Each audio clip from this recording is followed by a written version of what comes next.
Usually I have to take something to see shit like this. What the hell are you guys doing? Preparing for the new law they're about to pass. What law? The one that'll abolish crime. What law? Yeah, will spread chaos in its wake. What law? It'll ethically destroy what humanity stands for. What law?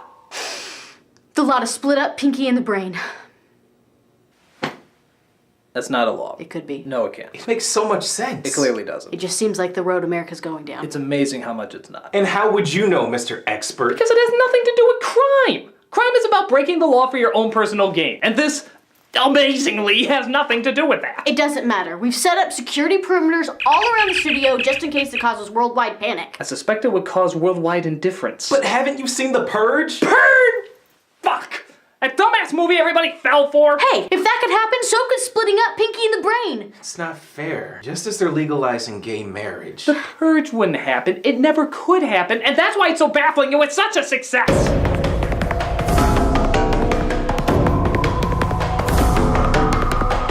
With its sequel having come out and having it be #1 again at the box office, well, almost #1. Damn dirty ape! The Purge is one of those surprise hits that literally nobody can identify with. The idea is the not-too-distant future has basically abolished crime because one night a year they make crime legal. An interesting idea for a dark satire or maybe a clever comedy. But no, the film plays it up like this could really happen, and that we shouldn't let it happen because apparently we're too stupid to realize it's a bad idea. Just look at how ridiculously serious it takes its advertising.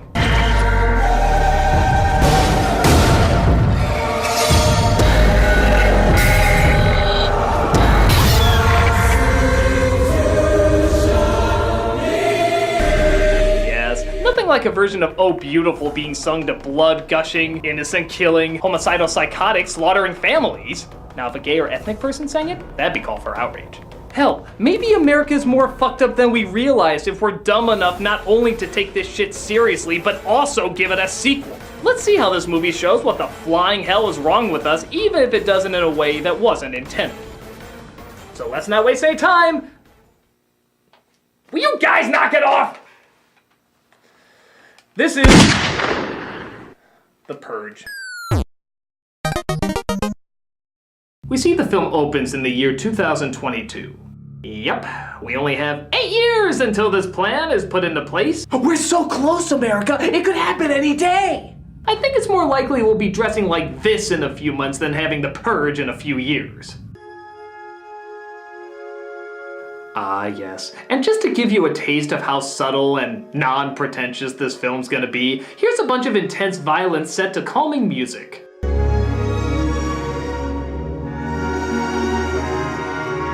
Because it's irony! They don't fit together! But will the future know that? And just when you're wondering how an intro could be any less subtle, one hell of a puzzle piece falls into your lap. Now it makes sense. Suddenly, so many elements come together. I can just see good old Bay getting high off his ass one night saying, I want to feel deep, but I don't want to have to use my brain for it. Where's that Purge script? The film opens with a home security salesman named James, played by Ethan Hawke, driving home on the day of the Purge and noticing quite an unrealistic amount of people still in their neighborhoods. Getting one last walk in before lockdown, huh? Yeah. Did you do the systems check I recommended? Of course, no problems. If I knew crime was gonna be legal in 24 hours, I'd probably tell my family, hey gang, how about that vacation to Canada? Just one of those friendly weekend visits to the Ned Flanders of North America. Though the more I think about it, they may not be the safest either. It's a rape whistle. What the fuck? People put out flowers to show they support the Purge, others talk on the radio about what kind of crimes they're gonna do. Pete from Northern Virginia, what's your Purge plan? I'm gonna hunt down my boss. That son of a bitch has it coming. Well, hopefully Pete from Northern Virginia's boss doesn't listen to the radio. Fucking idiot. And even guys in lab coats explain the totally believable way the Purge works. We are inherently a violent species. Wars, genocide, murder. The denial of our true selves is the problem. The Purge not only contains societal violence to a single evening, but the countrywide catharsis creates psychological stability by letting us release the aggression we all have inside of us. Oh, of course! Terrorists, drug dealers, embezzlers, people with aggressive mental disorders. All they needed to do was just let out a little aggression. It was so simple the whole time. Good lord, do you know how many crime shows would have ended differently if we knew about that from the beginning? Alright, Gus, if I'm going to cook for you, I need to know that you're going to kill everybody who will get in the way of distribution, especially yourself. Before turning to such a violent route, have you ever considered hitting a pillow? A pillow? Yes. You'll find it strangely relaxing. My god, you're right! My mental instability is suddenly leveling out! I don't even want to make meth anymore! Maybe I'll open that puppy farm. I'm glad to hear it. Now, for God's sake, please put on a pair of pants. Not until you promise me a cameo. It better call Saul. So James has a wife named Mary, played by Lena Headey, who spends most of her time fighting off jealous neighbors. You know, not everyone had the year you did, Mary. You know, some people are actually saying this neighborhood paid for that new addition on your home. Are people really saying that? Relax, it's just good old neighborhood gossip. Nothing to worry about. I might be passive-aggressive, but tonight I'll be aggressive-aggressive. Ty! Ooh, cookies. I hope you're hungry. Those cookies are crazy good. They're lovely. Have a safe night, ladies. Okay. Bye. Well, we established ourselves. Can't wait to show up, obviously, just for the climax. Woven like a quilt. But even before the purge, a little bit of creeping seems to be going around.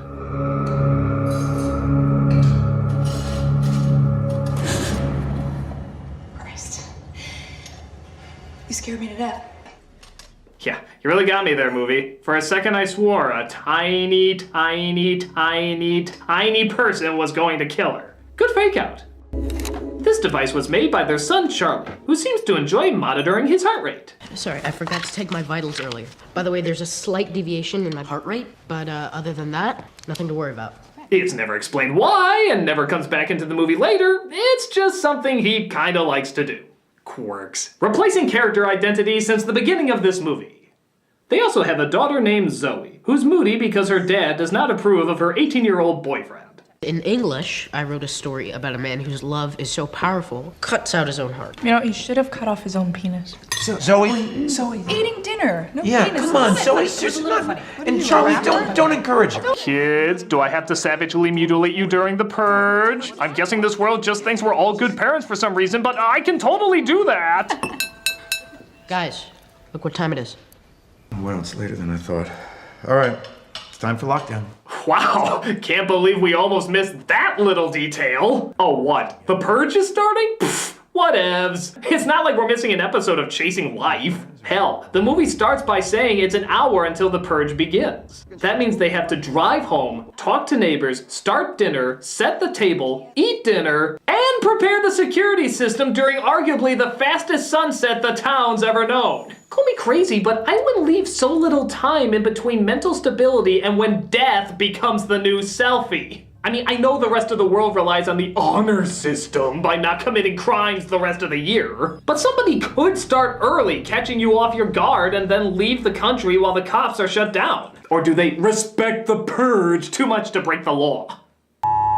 This is not a test. Weapons of Class 4 and lower have been authorized for use during the purge. Police, fire, and emergency medical services will be unavailable until tomorrow morning at 7 a.m. Blessed be our new founding fathers and America, a nation reborn. The new founding fathers. I'm sure the speeches these new founding fathers gave fit in just as well as the other great leaders of the past. The only thing we have to fear is fear itself. Ask not what your country can do for you.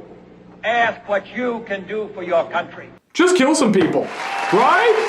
Right? It's a good idea, right? And just like before, the film praises the effectiveness of the purge, but never addresses mental illness, territory disputes, drug possession, or anything that doesn't fall under mere pent-up rage. They just say, it works. The eradication of the so-called non-contributing members of society. This night saved our country. Crime is down. The economy is flourishing. Because it works. The undeniable fact is, this is working. That's right, the purge works. Just like how somebody can take $65 million and apparently make a film like Food Fight. Don't question how illogical it is, it just works. One of the other phrases they seem to repeat a lot in this movie is release the beast. Release the beast. Release the beast. Release the beast, boys! Let the killing commence! Quite a terrifying combination of words, right? Ooh, I think I saw that in a Jägermeister ad once. Help me! Someone, please! They see a homeless guy trying to hide from some violent kids by... Does anybody hear me? Screaming at the top of his lungs, that'll work, as the son decides to let him in. Yep, the little kid opens the door. It's not like the top seller of the security system would actually be around his security system. Buddy, all that high-tech gadgetry doesn't do much if you give in to its one simple design flaw. The door must be closed! To make things worse, Zoe's boyfriend snuck in before the lockdown and tells her that he wants to just talk to her dad about allowing him to date her. Mr. Sandin. James, he has a gun! Henry has a gun!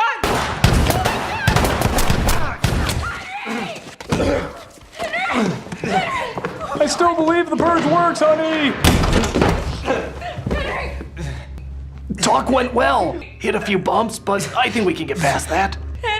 The boyfriend gets killed, but lo and behold, a group of young people approach the door who are chasing the homeless man down. Dick or treat. Now, to this movie's credit, just when you think it's taking itself too seriously, a saving grace simply known as Henry enters the film. And by God, he either takes absolutely none of this seriously, or every single molecule of breath he takes on the set seriously. Either way, he is by far the most entertaining part of the film. Just watch this goof. We are some fine, young, very educated guys and gals, ready to violate, annihilate, and cleanse our souls.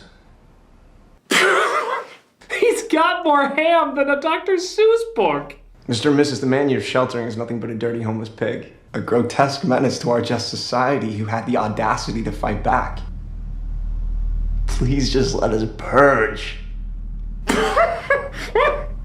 He's not gonna release the beast, he's gonna release the squee! If you don't deliver him by the aforementioned time, we'll release the beast on him. And on you.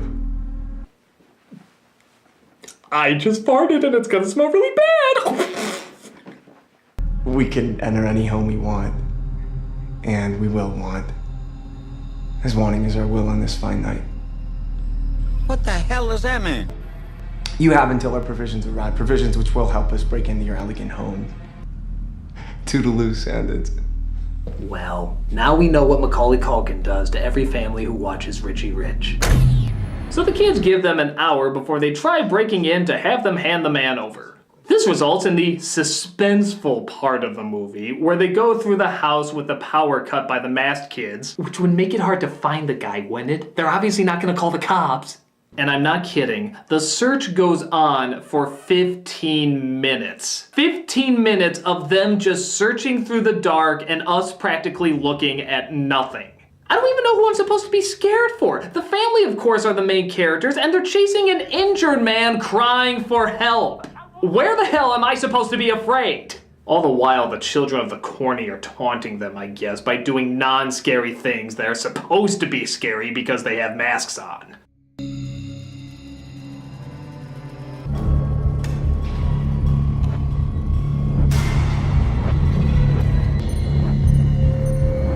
Well, we've tried skipping and we've tried prancing. Best continue to do a full-on do-si-do. Dear Mr. Sandin, meet me by your front door. I just need a moment, good sir. But thankfully, in the middle of their searching, we get yet another scene from dear young Henry. Tell me, why haven't you delivered the filthy swine to me yet? Are you protecting him? I surely hope not, Mr. Sandin. No, of course not. I'm sorry. I'm really trying. I'm trying so hard to be scared by this kid. But he's just so fucking hilarious. He's just projecting so much that he wants to be scary that it's actually kind of adorable. I just want to pinch his little supposed to be frightening cheeks. Give us the homeless pig, you fuck! Sorry about that. I don't condone that kind of behavior. Send out he or that will be thee. Yeah, come on. You can trust a face like that on a night where all crime is supposed to be legal? How can this go awry? I'll go get him. You should do that. Why are they even blowing all their time on this one damn house? They have one night of the year to do whatever the hell they want, and yet they spend it like 5th graders who just found out they have cameras on their phones. What person would spend so much time to get into a person's house for such a weak reason? Critic, you might want to take a look at this.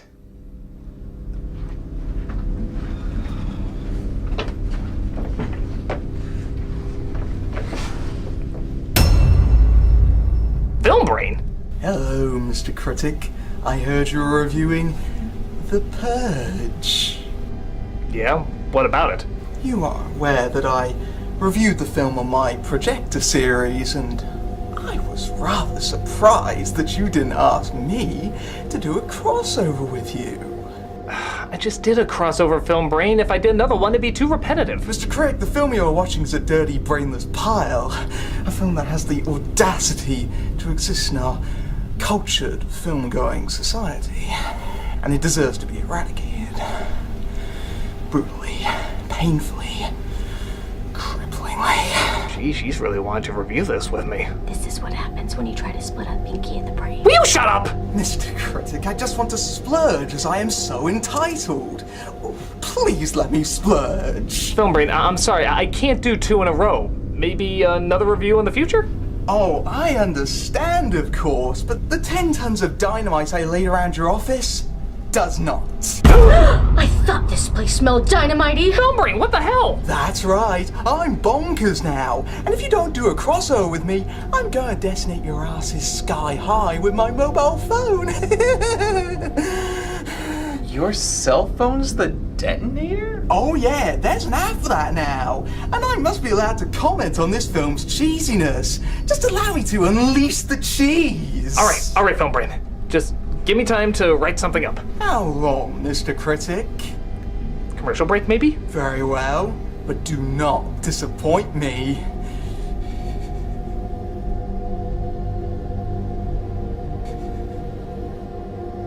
Anything else? No, I'm just allowing my scary performance to sink in.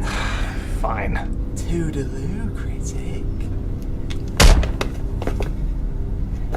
You have to do a crossover. I can't, it'd be too redundant. You'd risk your own life for that? Trust me, I have an issue about being redundant. Timing! What are we gonna do then?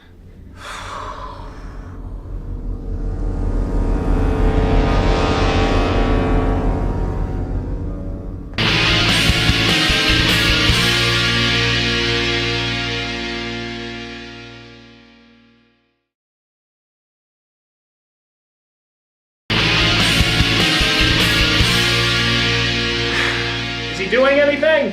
Not really. He's kind of skipping and prancing about. I think he's too distracted about how evil he's trying to be. Good. I'm gonna keep reviewing while you guys think of a plan. Right. First, we don't tell him about the splitting up of Pinky and the Brain. They're not splitting up! They do eventually catch the guy, but something convinces them not to hand him over.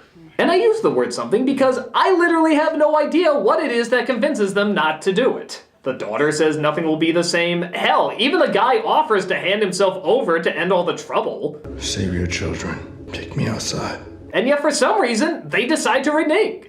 I'm not saying that what they're doing isn't the right thing. I'm just saying their explanation of how they came to that conclusion is about as solid as... Because it works. Logic, blah, it just works. The teens are done waiting and decide it's time to start breaking in.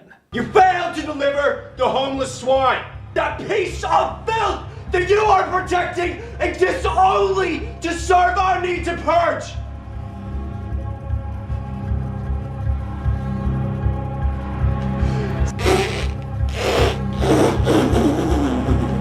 So I bid thee farewell, sweet Sandys. Can we just give this guy his own reality show? Like, survive a conversation without squirting milk through your nose? Or no, a Saturday morning show. A Saturday morning show where Henry reads to children. Please, God, somebody make that happen. Coming to ABC Family, Reading with Henry. Hello, children. Let's look at baby's first mythos. C is for Cthulhu, who sits in his palace in Ryla. one sight of whom would leave most of us gibbering, drooling, and screaming. Just let us purge. Coming this fall to ABC Family. So they break down the high-tech security system, which was amazingly easy to do. How the fuck do these guys stay in business? And the teens come in for the search.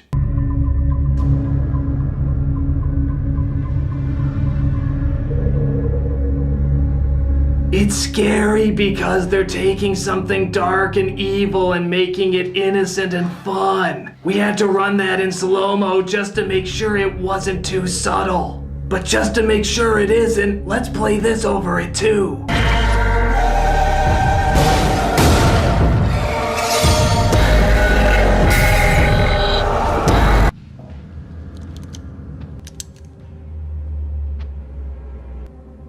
Cooper, come look at little lady Sandy. Cooper, did you check under the bed? That would be the most obvious hiding spot. Nah, I gotta find more security cameras to skip in front of.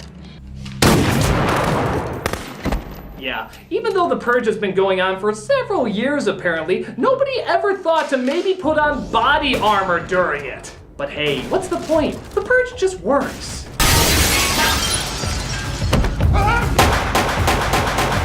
Yay, I suck!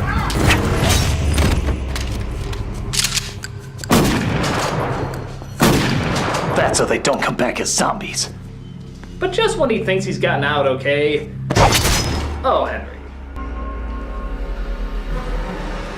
Okay, this character hasn't let me down yet. Let's see how many traditional movie psychopath cliches we can fit into 30 seconds.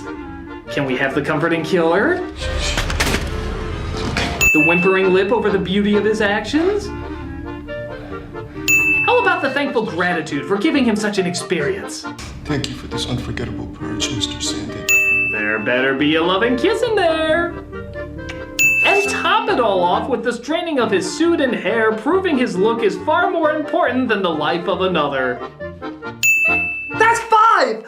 5 psychotic movie cliches in under 30 seconds! Oh my god, Henry, never ever die! No! He killed the only enjoyable character in the film. He was filled with more ham than ponyo. Great, now who's gonna drill our incredibly forced message into the ground? Oh, great, the characters who only existed so you would know who they are in the climax. Again, like a quilt. The truth is, you're ours, not theirs. James is dead. Mary and the kids will have to do. Let's tie them up. We'll kill them right here. No. When your barricades came down, we saw an opportunity to cleanse ourselves of our hatred. Yep, because that's how killers talk, everybody. I'm sorry I gotta kill you, but the cleansing of my mortal coil has to be addressed if I'm to be ethically absolved. What? You made so much money off of us, and then you just stuck it in our faces. You all think you're so damn perfect. That and your cookies are awful. Now we're going to kill you and both of your daughters. Blessed be the new founding fathers for letting us purge and cleanse ourselves. So this world is like BioShock Infinite? Except with none of the cool stuff and double the hypocrisy? But the homeless man comes in to save the day. Your call. Just get it over with. Kill us quickly. Oh, for God's sake, just do it. Come on. The movie's almost over and Henry was the only entertaining thing anyway. We are gonna play the rest of this night out in motherfucking peace. So as you heard, she forces everybody to sit politely until the purge is over.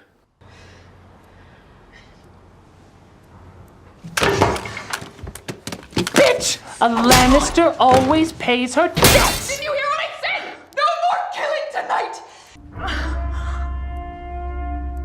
Now get the hell out of my house. See you at the neighborhood barbecue! Thus, they all go home and life goes on as normal? Just after 7 a.m., March 22nd, the annual Purge has just concluded. The new founding fathers have released an early statement saying this was the most successful purge yet. But wait a minute! It wasn't successful! Was it? Chinese! Shut the fuck up! This is one of the most pretentious ideas I've ever seen in my entire life. I mean, who would actually be inspired by such a ludicrous idea? Critic, Film Brain says he's done scarily frolicking. Time's up, Mr. Critic. Where's my review?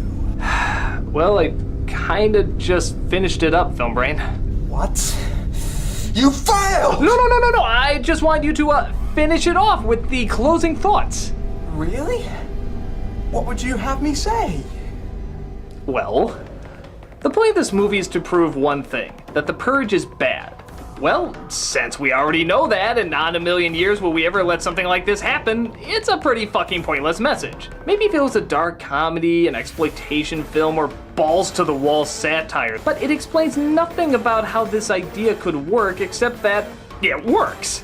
Most of it is just showing people sneaking around a house like it's trying to be a gritty real-life situation, but since we know the logic is bullshit, there's no way to identify with it. The only bit of fun is that Henry character. He at least does something totally batshit crazy and memorable. But for everything else, it's just a pretentious wannabe protest film that has nothing to protest. It's like that kid who wants attention in your writing class, so he writes what he thinks is groundbreaking commentary when really it's just someone complaining about how there's nothing to complain about. It's a stupid, ridiculous mess. Well, yeah, I can say that and... Wait a minute, you already said that! Oh yeah, oops. So I bid thee farewell, Critic. Unleash the cheese! No!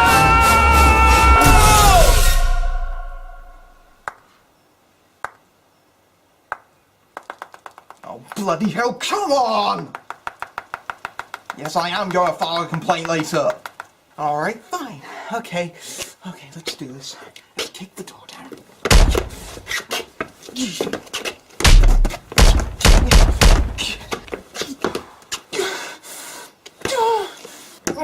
I'm starting to wonder why we were ever afraid of this guy. Look, Film Brain, this is already in my top 10 most awkward life moments. What do you say we just call it quits for the night, huh? Oh, hey, look! The safety was on! From hell's heart, I push a button and I blow thee up! At least Pinky and the Brain are still together. Pinky and the Brain are not splitting up! Pinky and the Brain are splitting up? Yeah. Pretty devastating news, huh? Oh my god, I love Pinky and the Brain! Yes, we're all traumatized by it. So much so that I bet you just want to go home, lie in bed, and gorge on Turkish delight, don't you? Yeah. I think I'll do that. Why is it celebrity couples never stay together? We have got to stop that crazy crumpet from ever coming back here. But how? Once he figures out the truth, he'll just come back to finish what he started. Tamara, are you familiar with the phrase self-fulfilling prophecy? Pinky, are you pondering what I'm pondering? I think so, Brain, but how can you have a duck dynasty if none of the people are ducks? God damn it, Pinky. Can't you get at least one fucking thing right? No, cut the music. Cut the music. I have put up with this bullshit for too long. Bullshit? You are the syphilis to everything I've worked so hard for, you miserable, poisonous sack of disease. But, Brain... Shut it, bitch. I could have had the world years ago if you didn't keep fucking it up. Oh, dear. Do me a favor and just die. Just die for the sake of all humanity. Brain! Oh, yes, that's right. Cry. Oh, that's all you're good for, isn't it, you little shit? Wait a second, Robbo. What? Are you sure this is for a kid show? Just say it. People have wanted to hear this for years. Oh, really? All right. Yeah. Okay. All right. You are pestilence. That's right. You're the pestilence of life. I don't usually believe in homicide. But if I could go back in time to the moment of your conception...